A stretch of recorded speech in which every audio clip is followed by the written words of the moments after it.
Hello students, welcome back to CBC Topper or Competitive Biology Commando.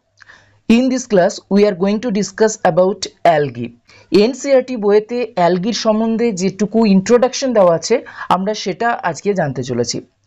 প্রথমে বলছে algae are chlorophyll bearing, thalloid, autotrophic and largely aquatic, that means both freshwater and marine organism. অর্থাৎ algae হচ্ছে chlorophyll bearing মানে সেই সমস্ত উদ্ভিদ যাদের মধ্যে ক্লোরোফিল থাকে। থ্যালয়েড মানে হচ্ছে যার পার্টিকুলার কোনো আকৃতি বা শেপ নেই। অটোট্রফিক মানে যে নিজের খাদ্য নিজেই তৈরি করতে পারে। অ্যান্ড লার্জলি অ্যাকোয়াটিক অর্থাৎ ম্যাক্সিমাম অ্যালগি বা শৈবাল সেটা জলেই জন্মায়। They occur in variety of other habitat. They occur in a variety of other habitats like moist stones, soils and wood. অর্থাৎ তারা বিভিন্ন পরিবেশেও জন্মায়, যেমন সেটা কোনো আর্দ্র পাথর হতে পারে, সেটা কোনো আর্দ্র মাটি হতে পারে এবং সেটা কোনো আর্দ্র মানে ভেজা ভেজা কাঠ হতে পারে। Some of them are also occur in association with fungi called lichen. অর্থাৎ কিছু কিছু শৈবাল আছে যারা কোনো ছত্রাকের সাথে একসাথে মিথজীবীয় সহাবস্থান করে থাকতে পারে। অর্থাৎ মিথজীবীয় সহাবস্থান মানে একটা অ্যালগি একটা ফানজাই বা একটা ছত্রাকের সাথে থাকছে এবং উভয়ই উপকৃত হচ্ছে। অ্যালগি বা শৈবালটি সে খাবার তৈরি করতে পারে, সে খাবার দিচ্ছে ফানজাই বা ছত্রাকটিকে। অন্যদিকে ছত্রাক খাবার তৈরি করতে পারে না, কারণ দে হ্যাভ নো ক্লোরোফিল। সেই জন্য সে ওয়াটার মিনারেলস যেগুলো সে অ্যাবজর্ব করছে সেগুলো অ্যালগিকে দিচ্ছে, তাহলে উভয়ই উপকৃত হচ্ছে এবং সেই সহাবস্থানকে বলা হয় lichen. And animals that is on the sloth bear. এবং অ্যালগি স্লোথ বিয়ারের ক্ষেত্রে আমরা দেখতে পাই যে তার গোটা গায়ে অ্যালগি থাকে কেন, এবং এটাও এক ধরনের মিথজীবীয় সহাবস্থান। The form and the size of algae is highly variable. অর্থাৎ কোনো অ্যালগির আকৃতি সেটা কিন্তু ভীষণভাবে ভ্যারি করে, ranging from colonial forms like Volvox and the filamentous like Ulothrix and spirogyra.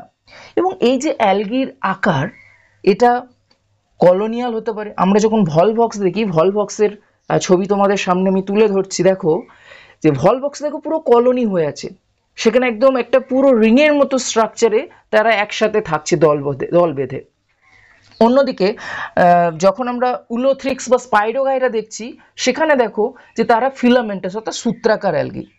A few of marine form such as kelps. এবং কিছু আছে যারা সমুদ্রে জন্মায়, যেমন উদাহরণ হচ্ছে কেলপস মানে হচ্ছে দৈত্যাকার, একদম দৈত্যাকার শৈবাল মানে বিরাট আকৃতি হয়। Form massive plant bodies. এই যে বললাম যে কেল্প মানে বোঝে সেটা একটা বিরাট হিউজ ট্রি লাইক স্ট্রাকচার সে কিন্তু ফর্ম করে।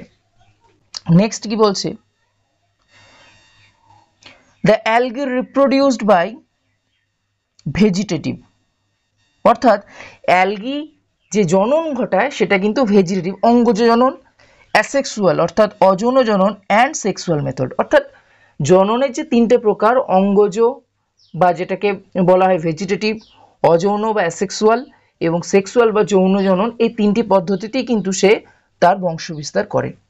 Vegetative reproduction is by fragmentation.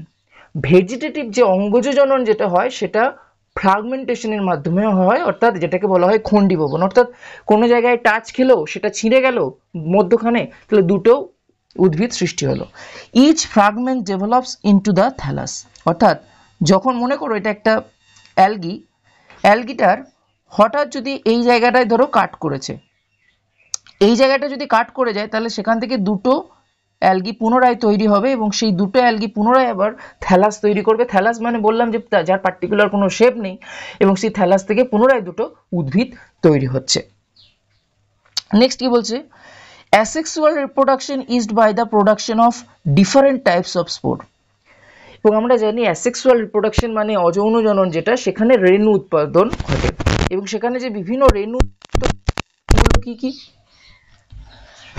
The most common being the zoo spore.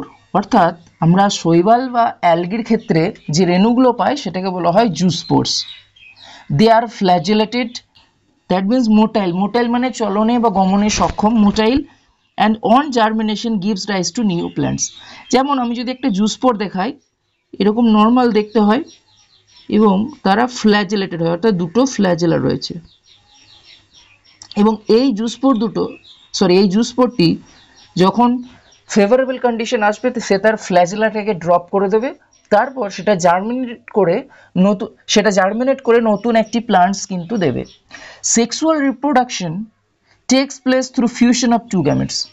এবং যৌন জননে আমরা জানি দু রকমের গ্যামেট থাকে, একটা হচ্ছে মেল গ্যামেট আর একটা হচ্ছে ফিমেল গ্যামেট, এবং তারা পরস্পর তোমার সংযুক্ত হয়ে নতুন, যেটা নিষেক বলে আর কি, সংযুক্তকরণ হয়ে তারপর সেখান থেকে জাইগোট থেকে নতুন উদ্ভিদ বা জীব সৃষ্টি হচ্ছে। These gametes can be flagellated and similar in size.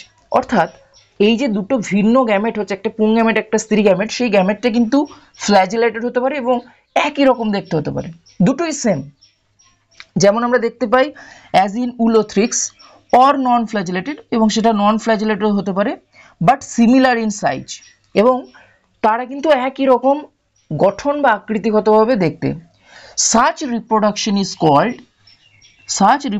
is called আইসোগ্যামাস। অর্থাৎ আইসোগ্যামি কি?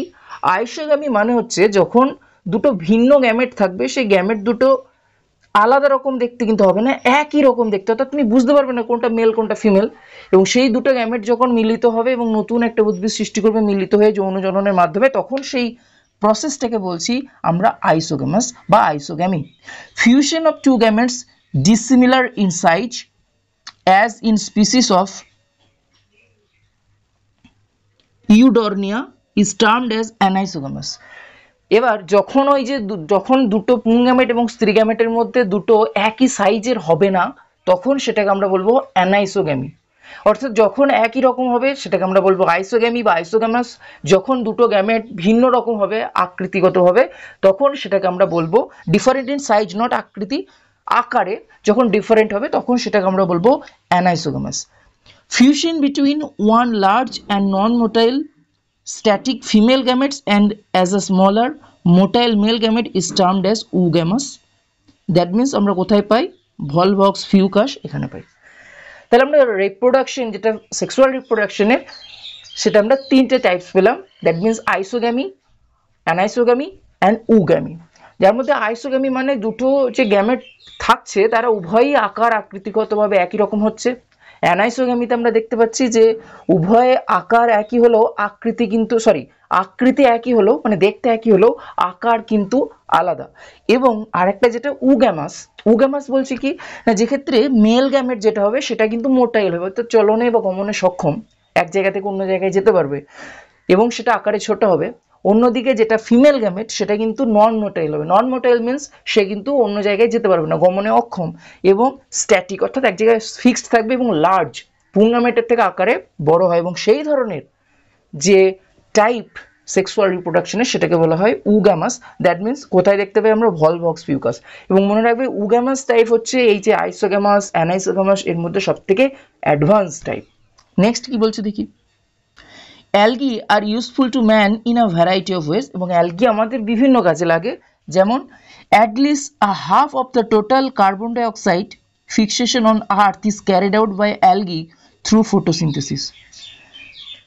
এই যে আমরা কার্বন ডাইঅক্সাইড উৎপন্ন করছি আমাদের রেসপিরেশনের মাধ্যমে এবং বিভিন্ন দূষণের ফলে যে কার্বন ডাইঅক্সাইড তৈরি হচ্ছে, সেই কার্বন ডাইঅক্সাইডের হাফ অর্থাৎ 50% এই অ্যালগি দ্বারা কিন্তু ফটোসিনথেসিসে ব্যবহৃত হয়ে যাচ্ছে, এবং তার ফলে আমাদের প্রকৃতিতে ভারসাম্য রাখছে কার না? এই গ্যাসগুলো। Being photosynthetic, they increase the level of dissolve oxygen in their immediate environment. এবং এই যে ফটোসিনথেসিস বা সালোক সংশ্লেষ, এই সালোক সংশ্লেষ প্রক্রিয়ায় তারা যে অক্সিজেন তৈরি করছে সেটা কিন্তু আমাদের যে বায়ুমণ্ডল সেটার সবথেকে বেশি পরিমাণ অক্সিজেনের যোগান দিচ্ছে। They are of paramount importance as the primary producer of energy-rich compounds which form the basis of food cycle of all aquatic animals. এবং এই অ্যালগি এটা কিন্তু অ্যাকোয়াটিক যারা অ্যানিমালস অর্থাৎ যারা জলজ পরিবেশে বসবাস করে সেই সমস্ত প্রাণীর ফুড সোর্স হিসেবেও কিন্তু ব্যবহৃত হয়। Many species of Porphyra, Laminaria, Sargassum are among the 70 species of marine algae used as food. এবং বিভিন্ন স্পিসিস আছে যেমন পরফাইরা, ল্যামিনারিয়া, সার্গাসাম, এই বিভিন্ন অ্যালগি কিন্তু খাদ্য হিসেবে ব্যবহৃত হয়। Certain marine brown and red algae produce large amounts of hydrocolloids. Hydrocolloids means water holding substances, অর্থাৎ যে জলকে সঞ্চয় করে রাখতে পারে। এবং অ্যালগি বিভিন্ন রকমের হয়, আমরা নেক্সট ক্লাসগুলোতে দেখব। সেটা ব্রাউন অ্যালগি হতে পারে বা যেটাকে বলা হয় বাদামি শৈবাল, সেটা রেড অ্যালগি হতে পারে যেটাকে বলা হয় লোহিত শৈবাল, সেটা গ্রিন অ্যালগি হতে পারে যেটাকে বলা হয় সবুজ শৈবাল। হ্যাঁ, তো বিভিন্ন রকমের অ্যালগি হয়, সেগুলো আমরা পরের ক্লাসগুলোতে দেখব। এবং সেইগুলো এই যে রেড অ্যালগি এবং এই যে marine algae, marine brown algae, এরা কিন্তু প্রচুর পরিমাণে হাইড্রোক্লয়েডস উৎপন্ন করে। যেমন একটা হাইড্রোক্লয়েডস হচ্ছে অ্যালজিন। এই অ্যালজিন হচ্ছে ব্রাউন অ্যালগির থেকে উৎপন্ন হয়। এগুলো পরীক্ষায় কিন্তু খুবই প্রশ্ন দেয় যে অ্যালজিন কোন ধরনের অ্যালগির প্রোডাক্ট। তাহলে অ্যালজিন অ্যান্ড ক্যারাজিন, অ্যালজিন অ্যান্ড ক্যারাজিন, এর মধ্যে অ্যালজিনটা দেখো ব্রাউন অ্যালগির, কিন্তু ক্যারাজিন যেটা, সেই ক্যারাজিন যেটা সেটা হচ্ছে কিন্তু red algae, which are used commercially, এবং যেটা কিন্তু বাণিজ্যিকভাবে ব্যবহার করা হয়। Agar one of the agar, one of the commercial products obtained from Gladium and Gracilaria, are used to grow microbes and in preparations of ice creams and jellies. আমরা যে ল্যাবরেটরিতে মিডিয়াম ব্যবহার করি কোনো একটা ব্যাকটেরিয়া বা ভাইরাসের গ্রোথের জন্য, স্পেশালি ব্যাকটেরিয়া বা অন্য কোনো জীবজ বস্তুর গ্রোথের জন্য, সেখানে মিডিয়াম বানানোর জন্য তোমার একটা মিডিয়াম বানানোর জন্য অ্যাগার ইউজ করা হয়। এবং এই অ্যাগার ইউজ করা হয় কারণ মিডিয়ামটা যাতে সলিডিফাই থাকে। এবং এই যে অ্যাগার, এটা কিন্তু ব্যবহার করা হয় বা এটা কিন্তু পাওয়া যায় এই তোমার রেড অ্যালগি থেকে। এবং সেই রেড অ্যালগি দুটো কি কি, গ্লেইডিয়াম অ্যান্ড গ্রাসিলারিয়া, ঠিক আছে, Gelidium and Gracilaria are use to grow microbes and preparation of ice cream and jellies, এবং সেগুলো কিন্তু আইসক্রিম এবং জেলিস তৈরিতেও ব্যবহার করে। ক্লোরেল্লা, এটি হচ্ছে একটি তোমার গ্রিন অ্যালগি বা সবুজ শৈবাল। Chlorella unicellular algae rich in proteins is used and food supplementary even by space travellers. এবং যারা মহাকাশযানে যান আর কি, সেই মহাকাশযানে ক্লোরেল্লা কিন্তু রিচ প্রোটিন সোর্স হিসেবে ব্যবহার করা হয়, যেটা কিন্তু হচ্ছে একটি green algae. The algae are divided into 3 main classes, Chlorophyceae, Phaeophyceae and Rhodophyceae. এবং এই যে 3 রকমের আমরা তাহলে অ্যালগি পাচ্ছি, একটা হচ্ছে ক্লোরোফাইসি বা সবুজ শৈবাল, ফিওফাইসি বা বাদামি শৈবাল, এবং রোডোফাইসি বা লোহিত শৈবাল। পরবর্তী ক্লাসগুলোতে আমরা এই অ্যালগিগুলো নিয়ে আলোচনা করব। আশা করছি ক্লাসটি ভালো লেগেছে। ভালো লেগে থাকলে অবশ্যই একটি লাইক করো এবং যদি একদম নতুন চ্যানেলে সাবস্ক্রাইব করো।